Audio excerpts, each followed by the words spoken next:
I had goals once, dreams that meant something, but that addiction, hijacked that plan.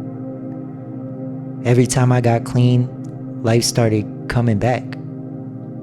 A job, a little respect, maybe even some hope. But then the pressure hit.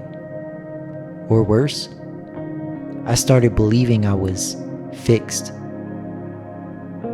That's when it crept back in.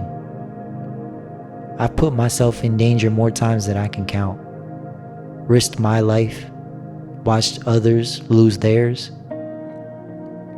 Some didn't make it back.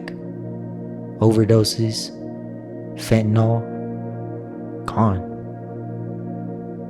You'd think that would be enough to stop me, but it wasn't.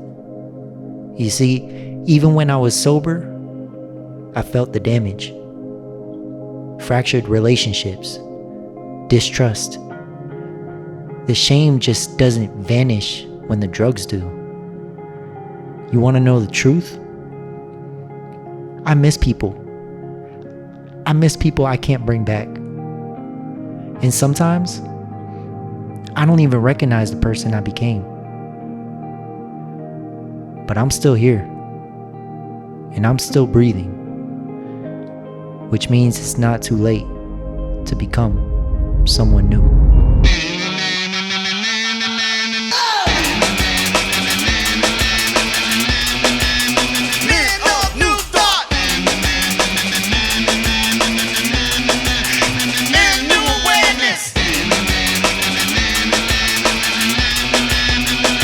Society.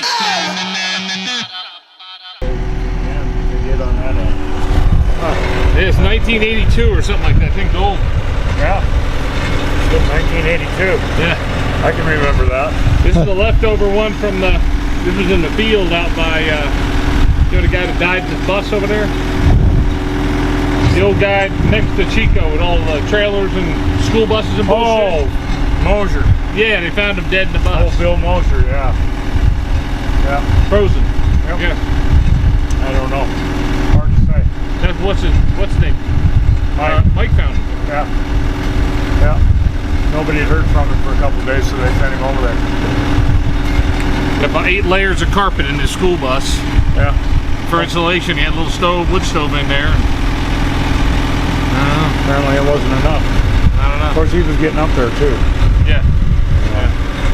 Just like the rest of us. Getting skinny too.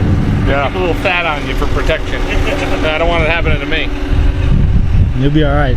I'll be all right. Will I? Turd.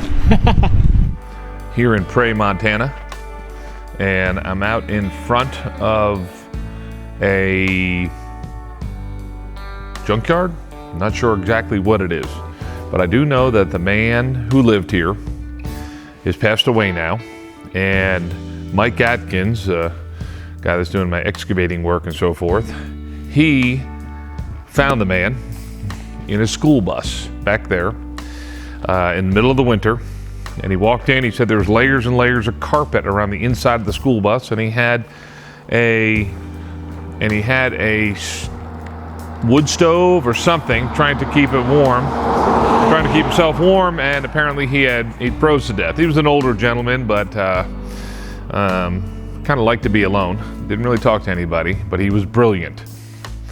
And it's endless. And it's all kinds of school buses and Greyhound buses and tractor trailers and containers. Matter of fact, this is where I actually purchased large container. The 40-footer came from here. It was sitting out in the field. After he passed away, Mike approached the heirs and said, "Hey, you want to sell that container?" And they said, "Yes, we do." So I bought it from him.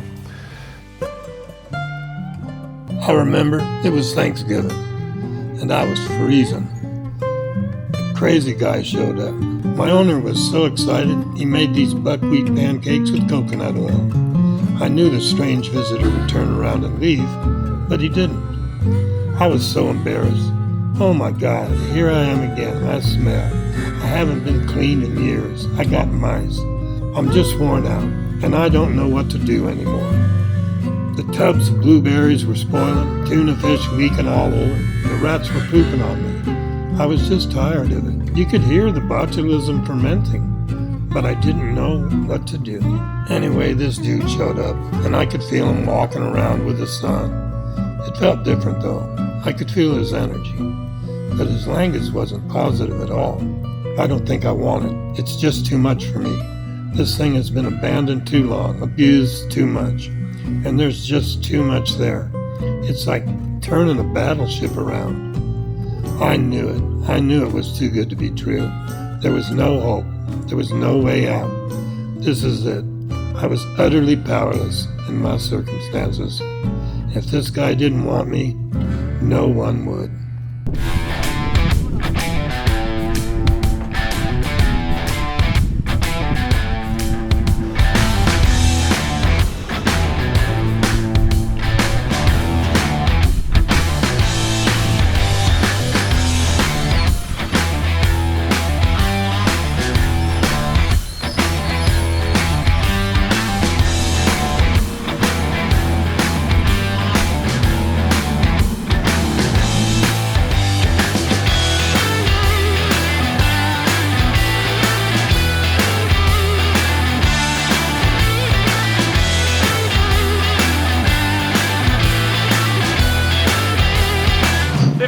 Gallon buckets of buckwheat stuck underneath here. This was right around the time when the atomic bomb was going to go off. Oh yeah. Guess who owned that store? Guess who owned the food store? Who? Church. Church, that's what I heard. The church actually owned the grain, the proper food provider. I don't know, it's just hearsay though. But I'm saying it here. Pretty damn good, doesn't it? Yeah. They had the grains in it. Try a little bit. Take right!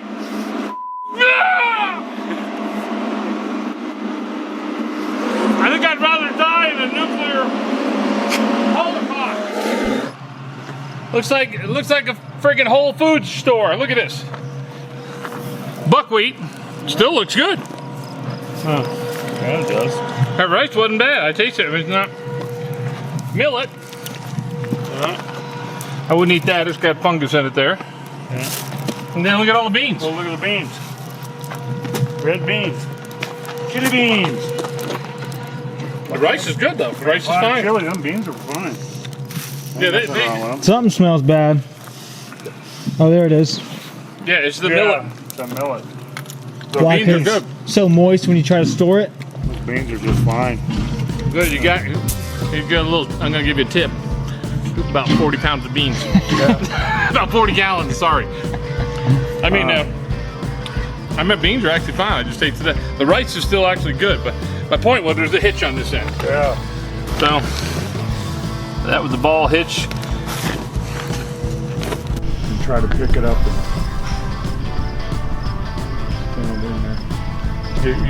You go to the inside a little more first and swing it out. Yeah, well, we want to pull this end in. Yeah. So yeah, a lot of that dirt. Once we restack the tires in here, I'm gonna lay that foam across the top of this. Yeah. And I got a bunch of those doors. I'm getting a bunch of the doors off the old train cars. Yeah. We got them stacked up over there already. And then I'm gonna lay them across the top of that. It's gonna take the pressure off the center of this thing because they're not made very well. Then I can go with a couple pounds of, a couple feet of. A foot of dirt or something. Yeah, I'm gonna put that much foam. All that white foam goes first, and then a foot of dirt. So. All right, Okay. let's see if we can get this thing in and call it a day.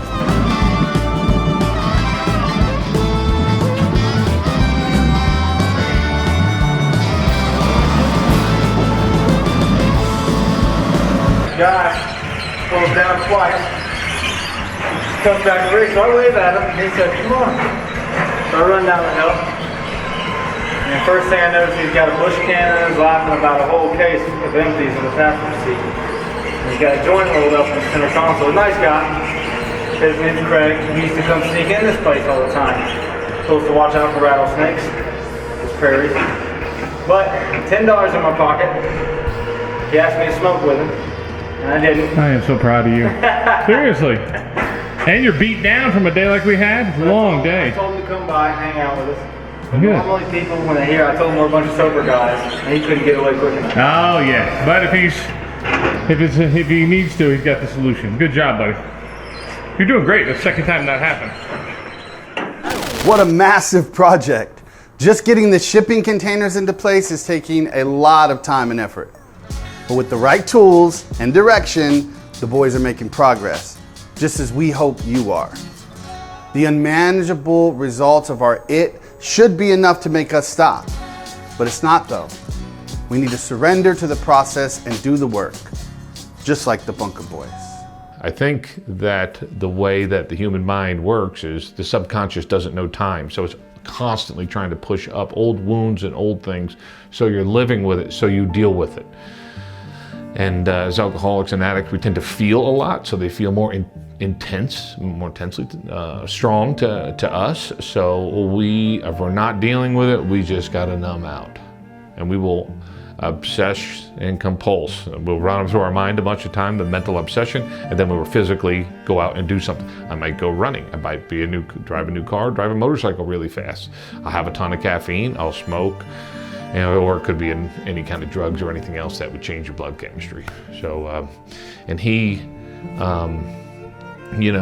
he's dealing with it. So the theme is old wounds, get through the steps, get perspective on self in 4 and 5, and ask God to remove it, because it happened to me.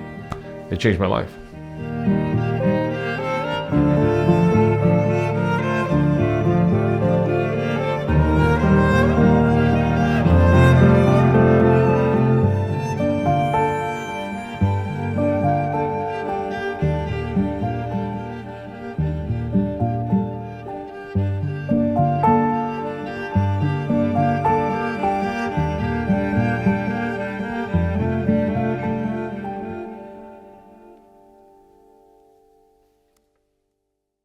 It's about 8,000 degrees in here, and we're in the bunker now, and it is in place. And I can't wait to drive the Jeep through here for the first time. We had one hell of a day getting it done. I'm sinking, so I have to keep moving here. And well, he is leaving the hard way. I got released from prison in October. Things got downhill fast, and so my family intervened like they always do, and yeah, they were like, look, you can either go to this rehab one last time, or we're done with you. We're gonna cut you off entirely. And I didn't really have a place to live or anything, so I said, okay, I'll try it. And so I thrived there for a little bit. I liked being in the city and met some cool people, and really just found myself, and then I kind of found drugs. So things went downhill worse than they ever have. I mean, I've hit bottom many times, but I had 2 jobs. I was a shift lead under a chef at this new restaurant in the city, and I was doing great, and lost it all. I was getting really desperate, and I was hitting everybody up for money on Facebook, trying to get some Western Union sent to me. And I called Zeb, and he's known Zeb my whole life, one of my best friends. And he knows my bullshit better than a lot of people. So I'm like, hey man, look, I need money for a hotel. I didn't see the big parentheses, and heroin and alcohol. And so he knew what was up. So I'm not, I can't give you any money, but there's this opportunity to go to Montana with some sober people, Dean, and he said Reed. And I didn't even realize I knew Reed. I knew him from one of the clubhouses back home, Santa Rosa Beach. So I'd say, yeah, I got nothing better to do. I was thinking about going to rehab again. So yeah, I had somebody who'd been kind of helping me out. He bought me a Greyhound ticket, and I met him down in Florida. There's a couple bumps in the road on the way. I got left on the Greyhound bus in Savannah, Georgia, and had to hang out there for a night. But yeah, so I got here. We drove from Panama City, and I detoxed basically the whole way. I'd been shooting dope the whole way down.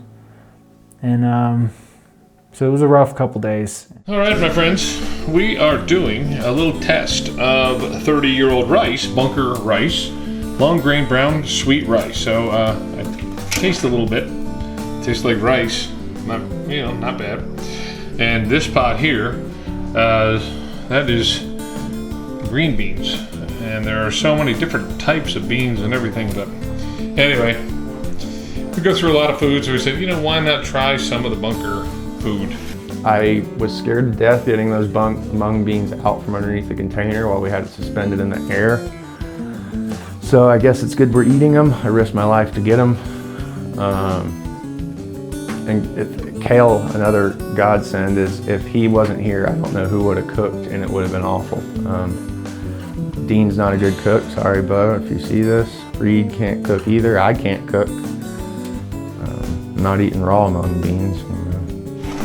Okay, so we're taking, this is buckwheat, and we're going to try to make some,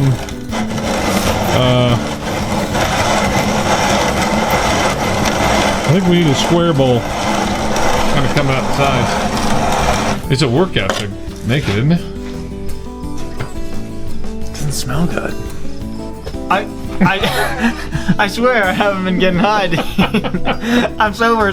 Just get on my face. Get on my face. That's hard up, man. He's snorting buckwheat juice, buckwheat flour.